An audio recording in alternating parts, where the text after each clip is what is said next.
Thank you, Madam Chair and members of the committee.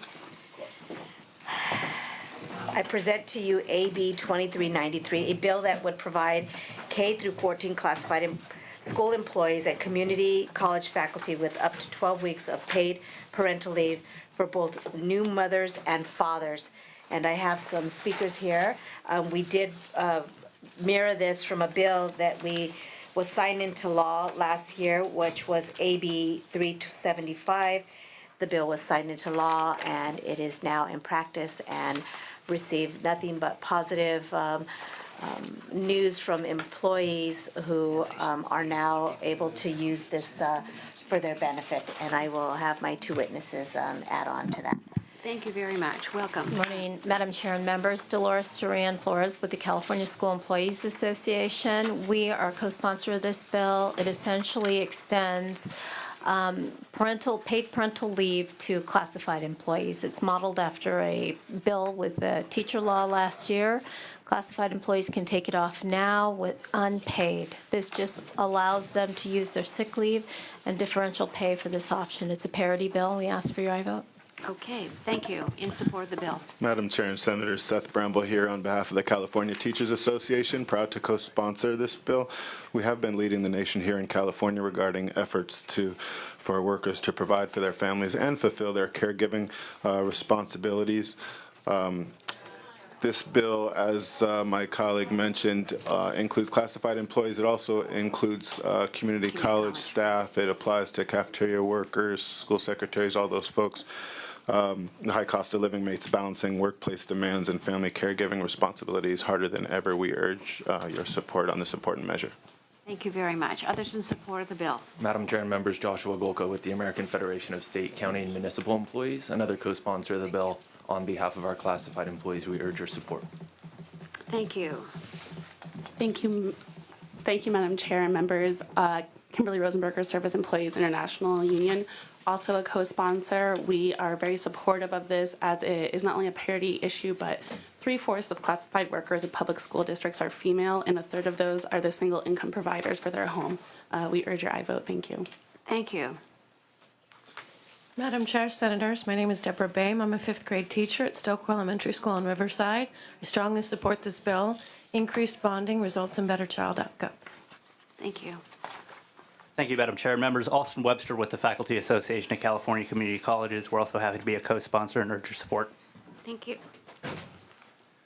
Good morning, Madam Chair. Ron Rapp on behalf of the California Federation of Teachers. We're also a co-sponsor of this legislation and believe that all parents should have the opportunity to take time off to bond with their children, and respectfully request your aye vote. Thank you. Thank you.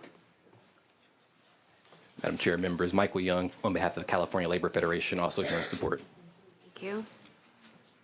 Madam Chair, Senators, my name is Shantane Fauntleroy, and I teach physical education in the Hayward Unified School District, and I support this bill. Thank you. Madam Chair, my name is Elena Caballero, and I teach 1st grade at Payne Elementary in the city of El Monte, California. I support AB 2393. Thank you. Thank you. My name is Larry Casillas. I'm an 8th grade science teacher in Chino, California, and I support this bill, AB 2393. Thank you. Thank you very much. Any others in support of this bill? Is there opposition to this bill? I understand that Orange County Department of Education, that was in opposition, has removed their opposition to the bill. Yes, because we clarified, they thought that maybe, there was the intent that people thought that maybe it would be an additional 12 weeks from what they're already getting, and we took amendments to clarify that. Okay. All right. Thank you. Any questions from members? The bill has been moved. Would you like to close? I respectfully ask for your aye vote. Thank you. Let's call the roll. This is item number 24, AB 2393. The motion is due cast to the floor. Blue? Aye. Blue, aye. Block? Hancock? Huff? Leyva? Aye. Leyva, aye. Mendoza? Monning? Aye. Monning, aye. Pan? Vidak? Aye. Vidak, aye. 4 votes. I will leave the roll open for Thank absent you. members. Thank you very much. Got some bipartisan support there. Okay. So I thought I saw Assembly Member McCarty. Well, I thought Mr. Hayes. Oh. Mr. Hayes was in front of you. One bill. It's up to you, Madam Chair. Come on, quickly. Sorry. Number 7. You have item 7, AB 1748.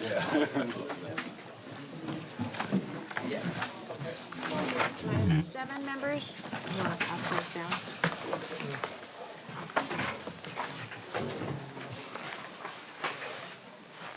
You also have support on both sides. Thank you. We'll get through this pretty quick, so thank you, Thank you. Thank you, Madam Chair. And members, in 2014, 4,500 Californians died of drug overdose, most related to opioids. And in Sacramento alone, more than 50 people have been treated for opioid overdose since March. This highlights the need to expand access to naloxone, a medication that can block the effects of opioids and stop overdoses. AB 1748 allows schools on a voluntary basis to stock naloxone on their campuses and allows school nurses and other trained volunteer employees to administer it to someone suffering an overdose. Also want to provide the committee an update.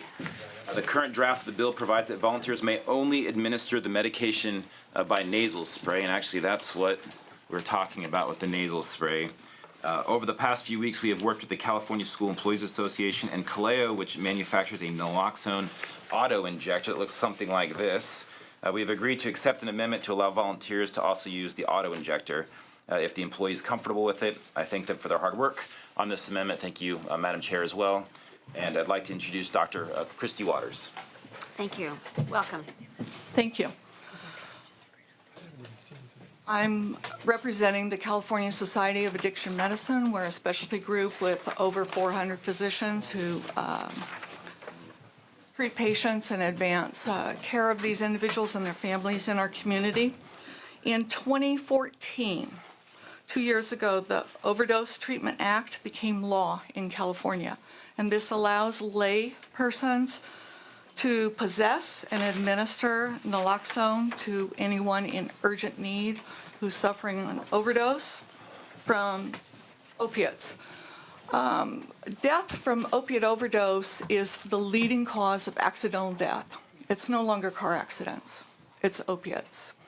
And it's not addicts, it's people on pain medicine changing doses.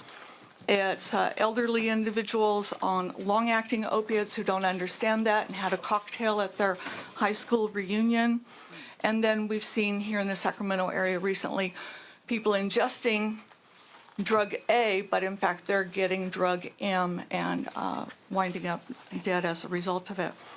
So what happens is with naloxone, which is a very, very safe drug, it's not addicting, it's not scheduled, it's relatively inexpensive. It's very, very safe. It has no side effects. If someone is unconscious on the ground and you administer one puff up their nose, or you put that outside their thigh and administer one dose, if the reason they're on the ground is from something else, nothing's going to happen. If it's because of excessive opiates, then they will begin breathing again, regain consciousness, and be ready for emergency treatment. Physicians write a prescription, can be given to an institution, can be given to a friend, a family member, the patient themselves, and it can then be administered without liability to the person administering it or to the physician. So the state law from 2014 already provides legal protection. We know that this saves lives. Been doing this for several years now, and we would urge your vote yes. Okay, thank you very much. Any others in support of the bill? Lydia Bourne, representing California school nurses. We are in support. Thank you. Jennifer Snyder, on behalf of Kaleo Pharmaceuticals, we just want to thank the author and the School Employees Association for working with us on the amendment. We think it's great that employees will have the opportunity to make a choice between the two products. This product in particular is FDA approved for layperson use, and so it should be something that's provided to school employees as an option, so we appreciate it. Thank you. Okay, thank you very much. Any others in support of the bill? Any opposition to the bill?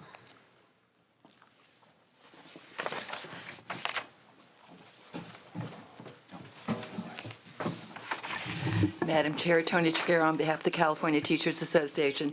We really respect the work that the author has done on this bill. We have a philosophical issue with regard to volunteers being trained to provide medical treatment. That's what our opposition is. We would hope, given the uptick in the economy, districts would consider hiring LVNs, nurse assistants, healthcare workers to provide this kind of treatment. We really do believe it's someone who is medically trained is in the best position to provide medical treatment. So appreciate the author's work on this bill, and we know what's happening. Thank you. Thank you. Okay, thank you very much. Any other opposition to the bill? Any comments, questions from members? Glad to move the bill. Bill's removed. Would you like to close? You've got the amendments before you. Yes. Thank you so much for your energy and your hard work on this, and I respectfully request that I vote. I think we're going to take the amendments in your next committee. We will, that's right, that's right. Okay, so your bill is going to be moving to judice? Yes. Okay. This is item number 7, AB 1748. The motion is due pass to Judiciary Committee. Lou? Aye. Lou, aye. Block? Hancock? Huff? Aye. Huff, aye. Leyva? Aye. Leyva, aye. Mendoza? Monning? Aye. Monning, aye. Pan? Vidak? Aye. Vidak, aye. That's 5. You have 5 votes, sufficient for passage. We'll keep the roll open for our absent members. Thank you very much. Assemblymember Chu, you have item 25, AB 2455.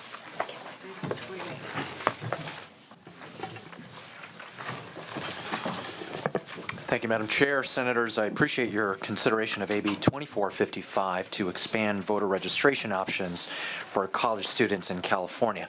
I think we all know the challenges that we're trying to face around young voters and the fact that young voters are not turning out. In the last general election, only 8% of our state's eligible 18 to 24-year-olds actually voted, with only half of young people registered compared to 70% of registration rates at other ages.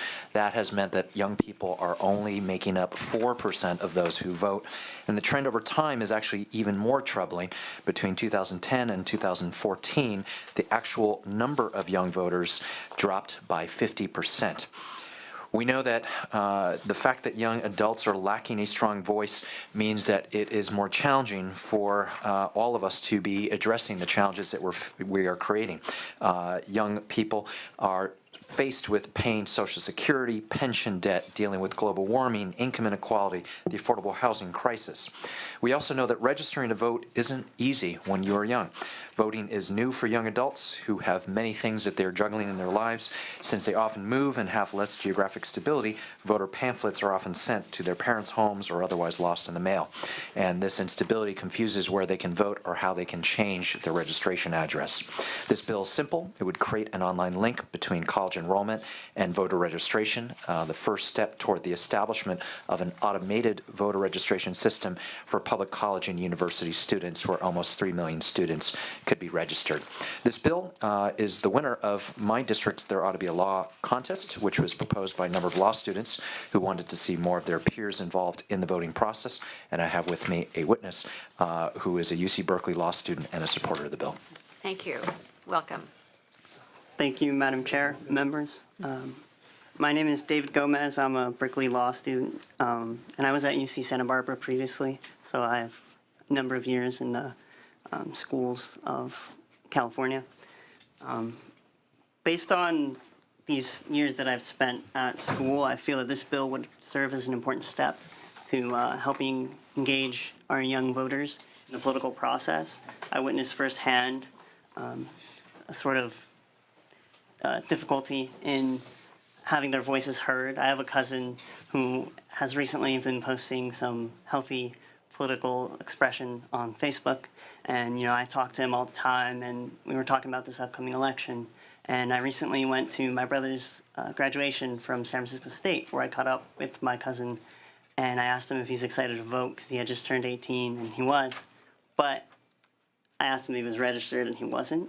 So he was unable to vote in this last primary. I managed to, fix his registration so he can vote in the November elections. But at the same time, as a young person, he just didn't know what he had to do to actually engaged in the political process.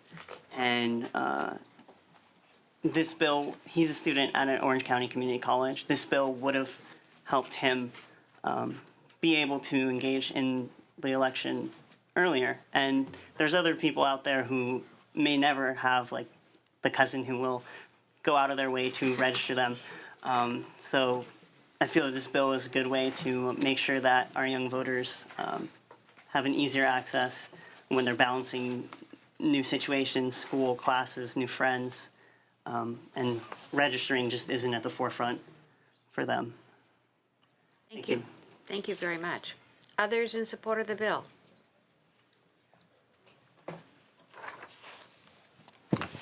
Madam Chair, members, Nadia Leal Carrillo with the University of California. I want to thank the author for working with us and also our students for bringing this bill idea forward. Thank you. Thank you. We're in support.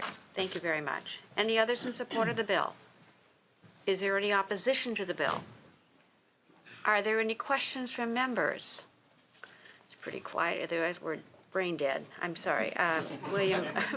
Thank you, Madam Chair. Oh, I woke you up. In the spirit of not wanting to appear brain dead, I do want to thank the author for bringing this forward and the students for their support. Just an opportunity, though, for a reminder with our very engaged internet youth.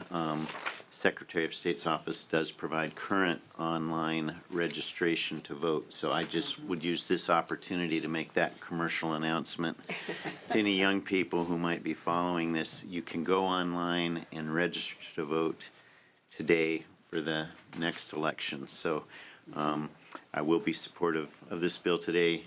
Madam Chair, glad to move the bill, but would just, there's a really quick way to do it. Go online, register to vote. Thank you. Thank you very much. Okay, with that, the bill has been moved. Would you like to close? I respectfully ask for your support. Thank you very much. Okay, the bill has been moved, so let's call the roll. This is item number 25, AB 2455. The motion is due pass to Elections and Constitutional Amendments Committee. Lou? Aye. Lou, aye. Block? Hancock? Huff? No. Huff, no. Leyva? Aye. Leyva, aye. Mendoza? Monning? Aye. Monning, aye. Pan? Vidak? No. Vidak, no. It's 3-2. 3-2. We'll keep the roll open for absent members. Thank you, Senators. Thank you very much. Okay, do we have any other authors? We're going to come to bewitching hour. Monning Pretty needs soon. to add on to a lot of bills, Monning. Oh, okay, bewitching hour. Okay, Senator Monty, would you like to catch up with your voting or just add on? That'd be great. Thank you. Okay, so the Secretary will read those issues that you need to vote on. Item number 8, AB 1837. The motion is due pass to Governmental Organization Committee. The vote is 6-0. Chair voting aye. Mendoza? Monning? Aye. Monning, aye. Pan? That's 7. 7, okay, we'll leave the roll open. Item number 9, AB 1846. The motion is due pass as amended to appropriations. The vote is 5-1. Chair voting aye. Hancock? Mendoza? Monning? Aye. Monning, aye. That's 6-1. 6, okay, we'll leave the roll open.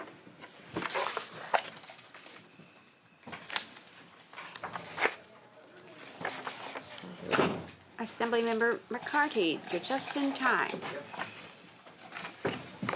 Okay. You have item 22, AB 2353. Welcome. All right, let's see.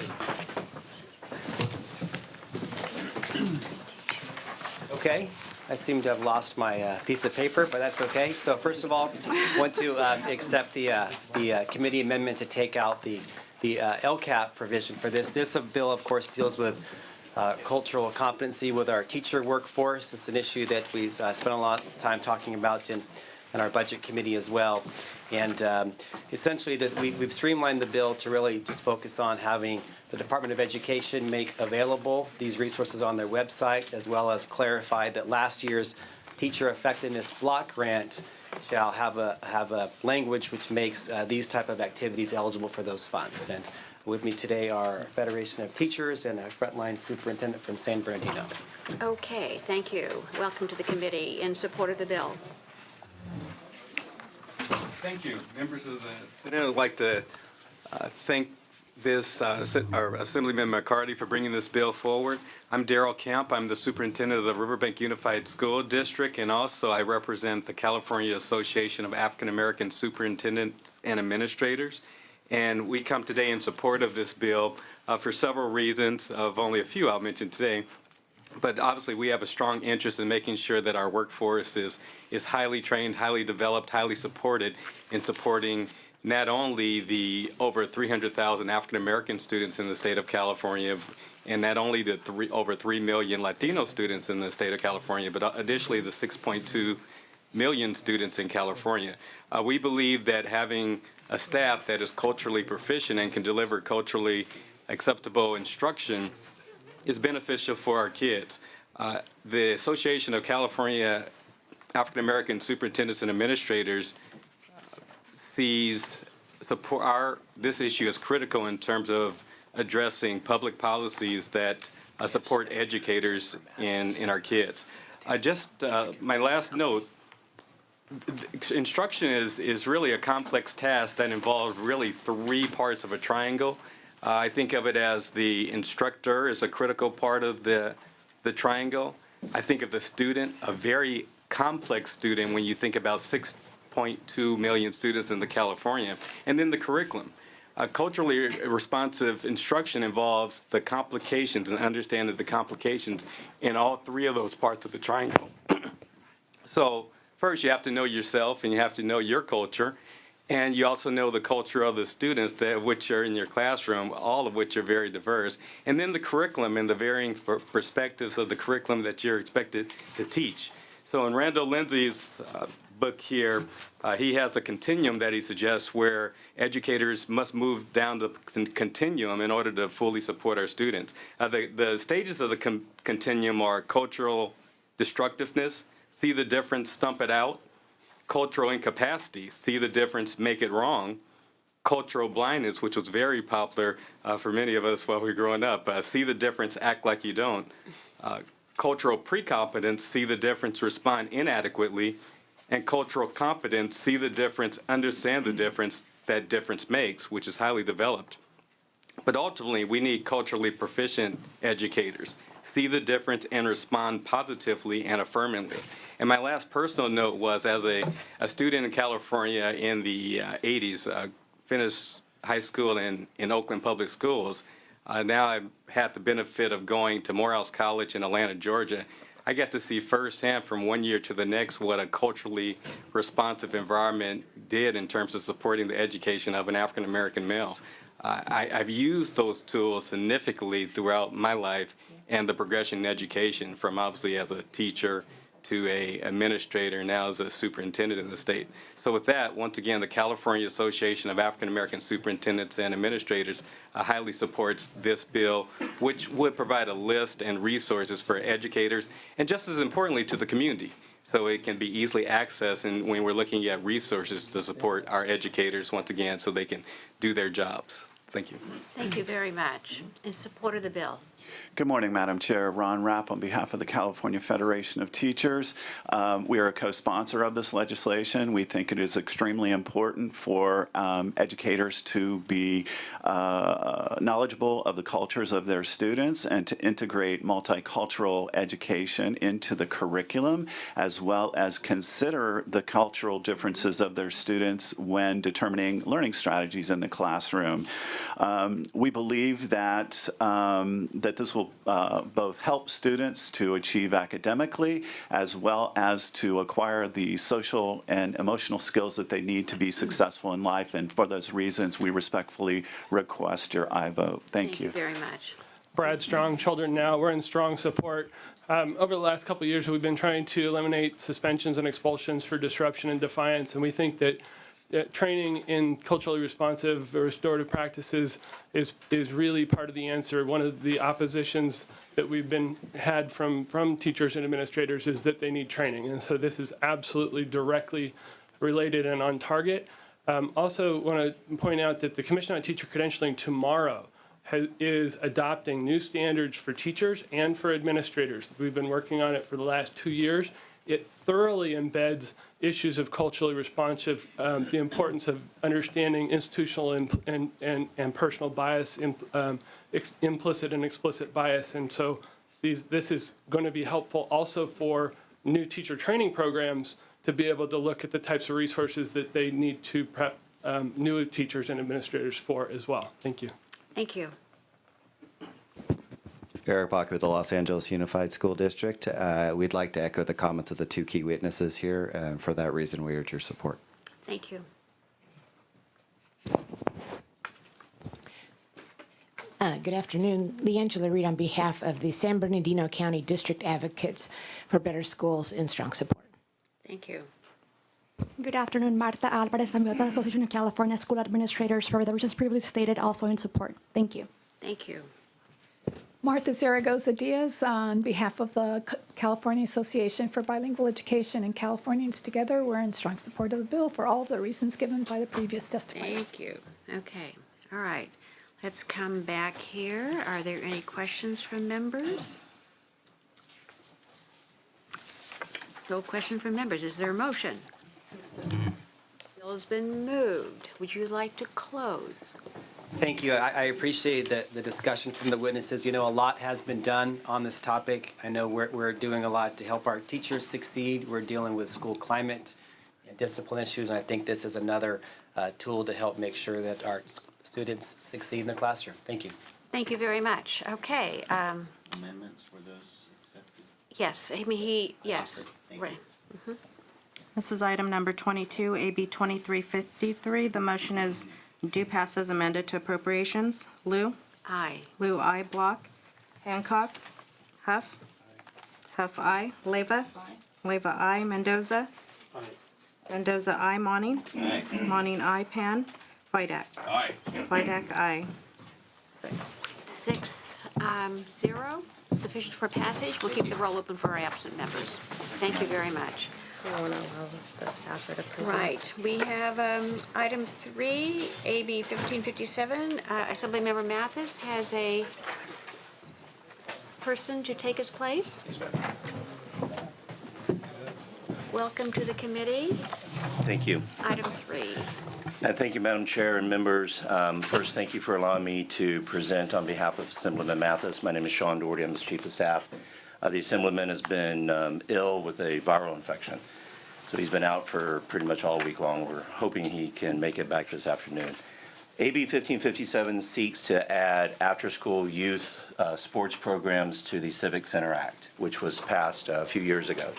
We have started to see a very alarming trend with some of the school districts looking at these youth after-school programs, football, baseball, et cetera, as ATMs.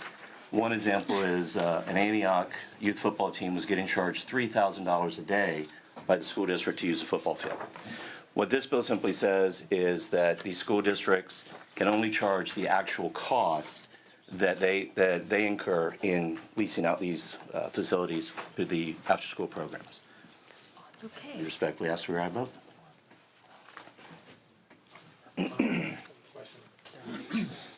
Okay, all right. Anyone in support of the bill?